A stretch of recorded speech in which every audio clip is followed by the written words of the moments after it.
మగవులు మెచ్చే ఆషాఢం sale Chennai shopping mall ఆడి KG sale.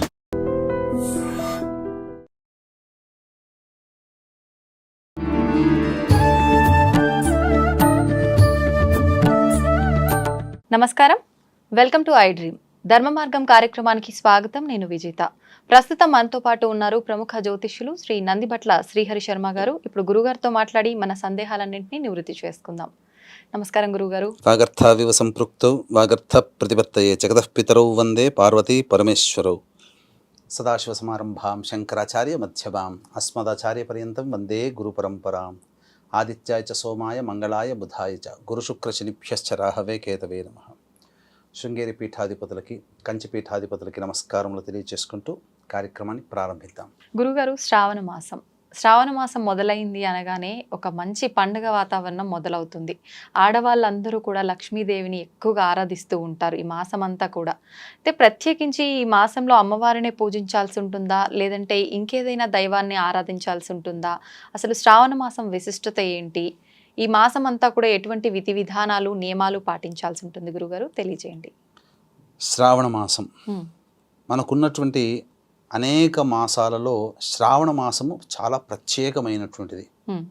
కోలాహలంగా ఉంటుంది. అంటే మన పల్లెల్లో, వాడవాడల్లో ఏ ఇంట్లో చూసినా ఆడపిల్లల యొక్క మువ్వల సవ్వడితో కళకళలాడుతూ ఉంటుంది. లక్ష్మీ కళ ప్రతి ఇంట్లో ఉంటుంది. అంటే ఆడపడుచు, స్త్రీమూర్తి, కన్య అందరూ కూడా చాలా సంతోషముగా ఈ వ్రతాలని, నోములని ఆచరిస్తూ ఉంటుంటారు. శ్రావణ మాసము అనేటువంటిది మనకు కొంతమంది పండితుల అభిప్రాయము, శాస్త్రకారుల యొక్క అభిప్రాయం ప్రకారం చూసుకుంటే అంటే ఒక చక్కటి వర్ణన చేశారు. అంటే మనకు ఉగాది ప్రవేశం చేసిన తర్వాత వసంత ఋతువులో ఆకులన్నీ రాలిపోయి కొత్త చిగుర్లు వస్తాయి. కానీ ఈ శ్రావణ మాసానికి ఆ చిగుర్లన్నీ కూడా ఏపుగా పెరిగి నిండుగా కనబడుతుంది. అంటే నిండైనటువంటి యవ్వనము కలిగినటువంటి వ్యక్తికి ఎంతటి శరీరం ఉప్పొంగుతుందో ఈ శ్రావణ మాసంలో వృక్షములు కూడా అంత ఉప్పొంగిగా ఉంటాయి. అంటే ఈ శ్రావణ మాసాన్ని ఒక కన్యామాసముగా చెప్పబడి ఉంది. అంటే చాలా గొప్పగా వర్ణించారు. చాలా విశిష్టమైనటువంటిది. అంటే మనిషికి ఏ పనైనా చేయగలిగే శక్తి, మంచి శరీర పటుత్వము యవ్వనంలోనే కదమ్మా. అందుకనే మాసాలలోకెల్లా ఈ శ్రావణ మాసంలో చేసిన ఏ పనైనా కానీ అధికమైనటువంటి పుష్టిని కలగచేస్తుంది. అయితే ఈ శ్రావణ మాసంలో అందరికీ గుర్తొచ్చేటువంటిది లక్ష్మీ పూజ, కామన్గా అందరికీ తెలిసిందే.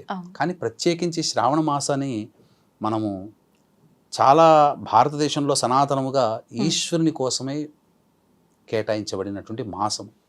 ఈశ్వరుణ్ణే ఆరాధన చేయాలి ఎక్కువగా. దీనికి ఒక రీజన్ కూడా ఉంది. ఇప్పుడు కనుక ఈ రీజన్ చెబితే మన వీక్షించేటువంటి ఐడియల్ ప్రేక్షకులు చాలా నిజమే కదా అనే ఒక సందేహాన్ని ఒక క్వశ్చన్ మార్క్ లో పెడతారు. ఏంటనంటే మనం ఇంతకుముందు మనం తొలి ఏకాదశి గురించి చేసుకున్నాం. ఆ తొలి ఏకాదశిలో చెప్పుకున్న ప్రధానం ఏంటి? విష్ణు భగవానుడు శయనమందు వెళ్తాడు, నిద్రపోతాడు. మరి యొక్క సృష్టి ధర్మాన్ని మళ్ళీ కార్తీక మాసంలో ఏకాదశి రోజున ఉత్థాన ఏకాదశి అని చెప్పి ఏకాదశి రోజున మేల్కొంటాడు.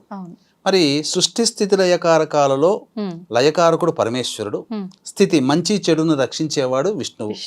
అటువంటి విష్ణువే నిద్రపోతున్న సమయంలో మరి ఎవరు వహించాలి బాధ్యత? కాబట్టి మిగిలింది ఎవరు? శివుడు. కాబట్టి లయాన్ని చేసేవాడైనా స్థితిని కాపాడేవాడైనా శివునికే ప్రాధాన్యత వచ్చింది. ఇప్పుడు అంటే శివకేశవులకి అభేదం. కానీ విష్ణు భగవానుడు నిర్లిప్తముగా ఉన్న సమయంలో శివుడే జాగరూకుడై ఈ యొక్క ప్రపంచాన్ని అంతా కూడా కాపాడుతుంటాడు.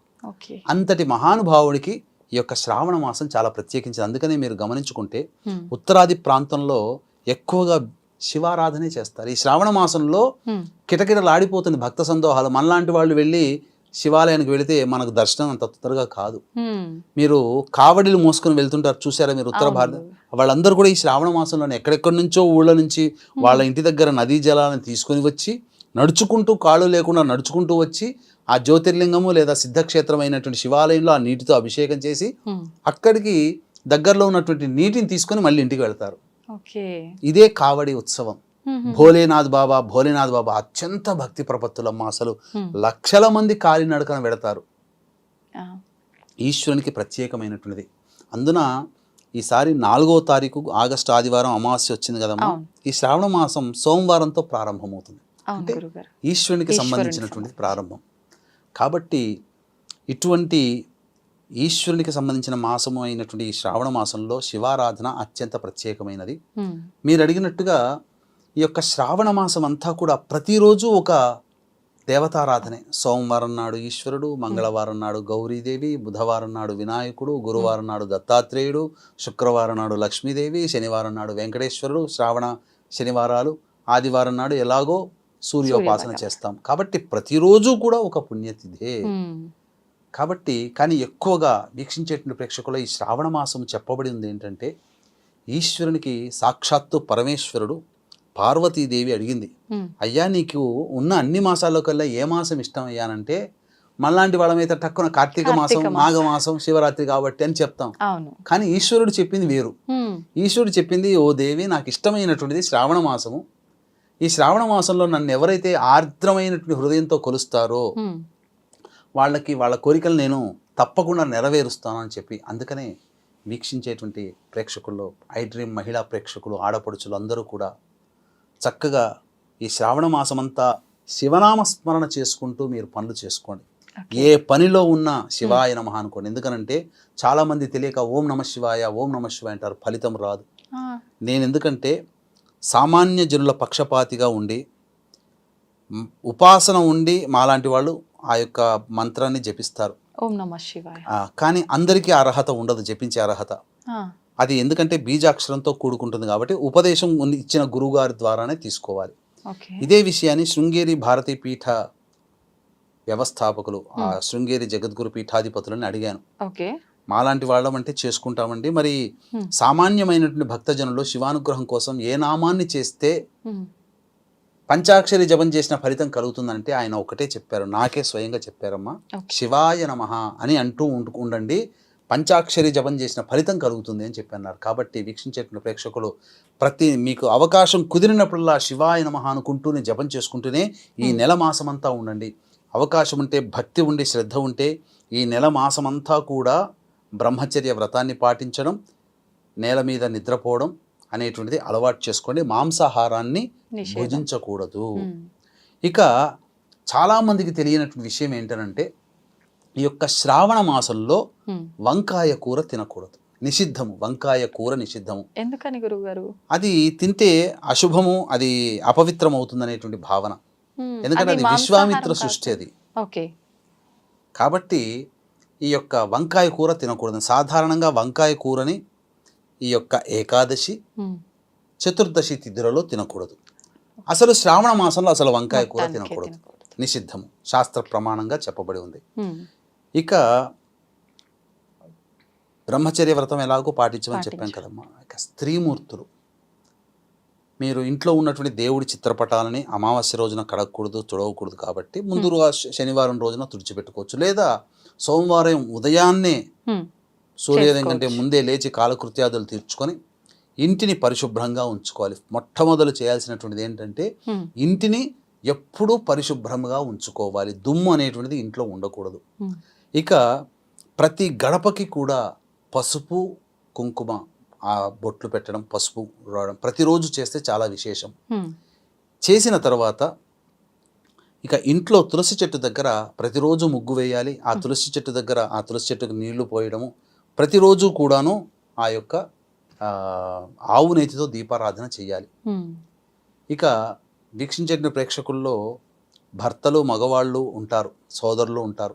ఆడవాళ్ళని మాత్రం ఇబ్బంది పెట్టకండి. ఎప్పుడు ఆ నెల రోజులు అంతా కూడా అత్యంత ప్రేమతో చూడండి. అయ్యా లక్ష్మీ కళ ఉట్టిపడుతుంది. ఆనందంతో, చిరునవ్వుతో మీ ఇంటి ఆడపిల్ల, ఆడపడుచైనా కావచ్చు, కోడలైనా కావచ్చు, భార్య అయినా కావచ్చు, తల్లి అయినా కావచ్చు, కూతురైనా కావచ్చు, నవ్వుతూ తిరగాలి. చక్కగా ఆ స్త్రీమూర్తి అమ్మ చక్కగా పసుపు రాసుకొని, పాపిట బొట్టు, నుదుట బొట్టు, అలాగే కంఠమందు గంధము, కాళ్ళకి ఎప్పుడు కూడా పసుపు అనేటువంటిది ఆరకూడదు. ఈ నెల రోజుల పాటు చక్కగా చేతి గాజులు, చక్కగా పూలు పెట్టుకొని లక్ష్మీ ఇంట్లో నడుస్తుందేమో అన్నంత ఆనందంగా ఆ ఇంట్లో శుభప్రదం ఉండాలి. ఎప్పుడు కూడా ప్రతిరోజు తులసి చెట్టు దగ్గర దీపారాధన, ఇంట్లో పూజా మందిరంలో దీపారాధన చేసుకోవాలి. ప్రతిరోజు కూడా ధూపం వేయాలి, సుగంధ భరిబలమైనటువంటి ధూపం వేయాలి. అలాగే సాయంత్రం సూర్యాస్తమైన లోపలనే మళ్ళీ ఇల్లంతా కూడాను చిమ్ముకోవాలి. ఇక 2 రోజులకు ఒకసారి ఇంట్లో బకెట్ నీళ్ళలో గళ్ళుప్పు వేసి ఆ యొక్క నీటితో శుభ్రంగా చూసుకోవాలి. ఓకే. ఉన్నటువంటి నకారాత్మకమైన నరదృష్టి అంతా కూడాను, నెగిటివ్ ఎనర్జీ అంతా కూడా పోతుంది. ఇలా సంబంధించి ఈ విధంగా చేసుకుంటూ ఉండి వీలైతే సోమవారం రోజున శివాలయానికి చేరుకొని అభిషేకము, అర్చన, శివాలయంలో కొంతసేపు గడిపి రావాలి. శుక్రవారం నాడు ఎలాగో చేసుకుంటారు లక్ష్మీ పూజ. ఇక శుక్రవారం రోజున, ఆదివారం రోజున, సోమవారం రోజున వీలైతే బ్రహ్మచర్యాన్ని పాటించండి. 1 రోజులు పాటిస్తే ఓకే, కనీసం బ్రహ్మచర్యం పాటించిన ఈ 3 రోజులు పాటించాలి. శుక్ర, ఆది, సోమ.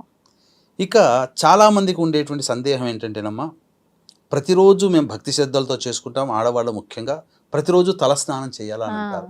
శాస్త్రం ప్రకారం తలస్నానం ప్రతిరోజు అవసరం లేదు. సోమవారం, శుక్రవారం ఈ 2 రోజులు చేస్తే చాలు. ఎందుకనంటే శాస్త్రం ఏం చెప్పబడి ఉందనంటే, స్త్రీకైతే దాంపత్యంలో ఉంటారు దంపతులు కాబట్టి స్నానం చేసిన తర్వాత తల మీద నీళ్లు చల్లుకుంటే స్త్రీ పవిత్రురాలవుతుంది. తలస్నానం అవసరం లేదు. పురుషుడు మాత్రము ప్రతిరోజు తలస్నానం చేయవంది. కాబట్టి ఈ విధంగా గనక మీరు ఆచరించుకొని ఎప్పుడు కూడా ఇంట్లో సంతోషంగా ఉంటూ ఉంటే ఆ యొక్క శివారాధన, వంట చేసుకుంటున్న శివాయ నమః, శివాయ నమః, శివయ్య శివయ్య అనుకుంటూ చేయండి. అమృత తుల్యం అవుతుంది ప్రతి ఆహారము. ఇంట్లో పాజిటివ్ ఎనర్జీ ఉంటుంది. అసలు ఎంతటి దైవశక్తి మీ ఇంట్లో ఉంటుందనంటే అందరికీ కూడా జాతకరీత్యా ఉండేటువంటి సకల దోషాలు కూడా ఈ శ్రావణ మాసంలో ఆచరించడం వల్ల తొలగిపోతాయి. అసలు చెప్పాలి అని అంటే శ్రావణ మాసంలో ఈశ్వరారాధన తెలిసి తెలియక చేసినటువంటి పాపములు కానీ ఇంకా ఏదైనా కానీ దోషములు కానీ ఉన్నట్లయితే ఆ దోషములు తొలగిపోవడానికి అద్భుతమైనటువంటి రెమెడీ మనం అతి త్వరలో మనం చెప్పుకుందామమ్మా. ఇది చాలా విశేషమైనటువంటి రెమెడీ. శ్రావణ మాసంలోనే ఆచరించాలి, ఇంకా వేరే మాసంలో ఆచరించడానికి లేదు. ఇది సాక్షాత్తు మహర్షులు కూడా ఇందులో వస్తారు. అంటే మనకు చెప్పబడినటువంటి సప్తర్షుల్లో ఉన్నటువంటి మహర్షి కూడా వస్తారు కాబట్టి ఇది కల్పితము కాదు. కాబట్టి భవిష్యత్తులో ఈ ఐడ్రీమ్ ద్వారా వచ్చేటువంటి వీడియోని శ్రావణ మాసంలో పాపములు తొలగిపోవడం కోసం చేసే రెమెడీని వీడియో చూడండి, భవిష్యత్తులో వస్తుంది. తప్పకుండా దాన్ని కూడా ఆచరించండి. ఈ విధంగా మీరు నియమబద్ధముగా జీవిస్తూ ఈ శ్రావణ మాసంలో గనక శివయ్యని, అమ్మవారిని గనక ఆరాధన చేస్తూ ఉంటే తప్పకుండా చాలా మంచి శుభమైనటువంటి ఫలితాలు మీ ఇంట్లో కలుగుతాయి. ఎప్పుడు కూడా ఆడవాళ్ళు జుట్టు విరబూసుకొని పూజ చేయడం కానీ, విరబూసుకొని ఇంట్లో ఉండడం కానీ ఉండకూడదు. ఆనందంతో, కలహాలు లేకుండా, ఏది అయినా కానీ కోప ఉద్రిక్తలు లేకుండా ప్రశాంతంగా ఉండండి. ఈ చేసుకునేటువంటి పూజ చేసుకునేటువంటి ఆడవాళ్ళని కూడా ఇంట్లోని మగవారు అర్థం చేసుకొని చక్కగా వారికి సహకారం అందించినట్లయితే ఆమె చేసే పూజలు ఎవరి కోసమండి? మీకోసమే కదా, మీ పిల్లల కోసమే కదా, మీరందరూ బాగుండాలనే కదా. కాబట్టి ఆమె పూజకి మీ వంతు సహాయ సహకారాలు కూడా అందిస్తే ఆమె చేసిన పుణ్యం కూడా మీకు కూడా లభిస్తుంది. తద్వారా మీరు విజేతలు అవుతారు. రావణాసురుడు మండోదరి పాతివ్రత్యం చేతనే కాదు, మండోదరి చేసేటువంటి పూజ ప్రభావం వల్ల కూడా రావణాసురుని ఎదుర్కోలేకపోయాడు. ఆ పూజని అపవిత్రం చేస్తే తప్ప రావణాసురుడు చనిపోడనగానే ఆ విధంగా ఆంజనేయుడు అపవిత్రం చేయడం పూజని, ఆ విధంగా రావణాసుర సంహారం జరగడం, ఇవన్నీ జరిగాయి. అంటే ఒక భార్య తన భర్త ఆయుష్ కోరి చేసేటువంటిది ఏదైనప్పటికీ కూడా ఆ భర్తకి మంచి జరుగుతుంది. కాబట్టి దీన్ని దృష్టిలో పెట్టుకొని మీరందరూ కూడా మీ ఇంటి ఇల్లాలని ప్రేమగా చూసుకొని ఆ చేసుకునే శ్రావణ మాసంలో చేసుకునే పూజలకు సహకరించమని చెప్పవచ్చు. గురువుగారు, ఈ నెలంతా కూడా భక్తి శ్రద్ధలతో పూజ చేసుకోవాలి, దైవారాధన చేసుకోవాలని చెప్పి అనుకుంటారు. కానీ ఆడవారికి వీలు కాని పరిస్థితుల్లో 5 రోజులు ఉంటాయి కదా, అప్పుడు మిగతా వారు ఎవరైనా ఆ సమయంలో ఇంట్లో దీపారాధన చేయొచ్చు అంటారా? దీపారాధన చేయవచ్చు. కాకపోతే ఆ సమయంలో ప్రకృతి పరంగా ఋతుక్రమం వచ్చినటువంటి రజస్వలైనటువంటి స్త్రీలు ఇక ఆ పూజా మందిరంలో కానీ ఎప్పుడు పడితే అట్లా ఇంట్లో ఇదొరకట్లాగా అలవాటు చేసుకున్నట్టుగా తిరగకూడదు. వాస్తవానికమ్మా అది అది సంబంధించినటువంటి దోషము కొంత ఏర్పడుతుంది. ఇంద్రుడికి వచ్చినటువంటి దోషాన్ని నలుగురికి పంచాడు, అందులో స్త్రీలు కూడా తీసుకున్నారు. అందుకనే ఇంద్రుడు వరం ఇచ్చాడు తిరిగి, ప్రతి నెల నా యొక్క దోషాన్ని మీరు తీసుకుంటున్నారు కాబట్టి మీరు రజస్వల పూర్తి అయిన తర్వాత మళ్ళీ మీరు పవిత్రురాలవుతారు. అందుకనే స్త్రీ ఎల్లప్పుడూ పతివ్రత, పవిత్రమే స్త్రీ ఎప్పుడు కూడా. ఆ విధంగానే అందులో అప్పటి నుంచే నానులోకి వచ్చింది. ఉమ్, కాబట్టి ఇంట్లో అసలు ఎప్పుడు కూడా రజస్వల అయిన తర్వాత ఋతుక్రమంలో తిరగకూడదమ్మా. ఉమ్, అందున ఇటువంటి నియమాలు ఉన్నప్పుడు తిరగకూడదు, ఉమ్. ఏ వస్తువుల్ని తాకకూడదు, ఇంట్లో మనుషుల్ని తాకకూడదు. తాకూడదు.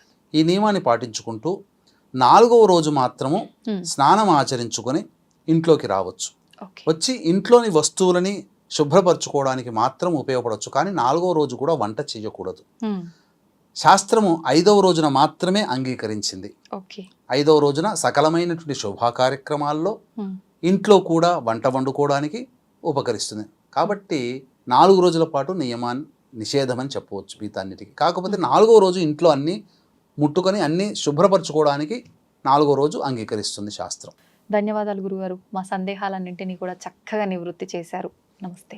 సర్వం శ్రీ ఉమామహేశ్వర పరబ్రహ్మార్పణమస్తు.